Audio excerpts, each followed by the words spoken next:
Hey guys, welcome back to Delve Stack.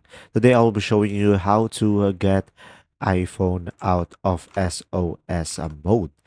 So guys, if this ever happened to you, where you try tapping the cancel to leave the SOS screen, however guys, it doesn't work out and you are just stuck in this preview. Now, in order for you guys to get out of this SOS screen, you have to do a force reset on your iPhone.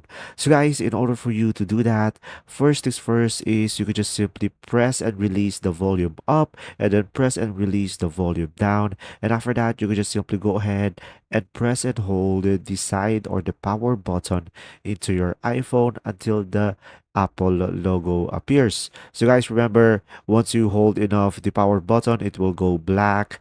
And after that, a logo of Apple will appears. And if that appears, then release the button and your iPhone will restart and you can unlock it normally. And pretty much this method is the only method that you could do in order for you to fix this issue. I hope this video helped you understand more.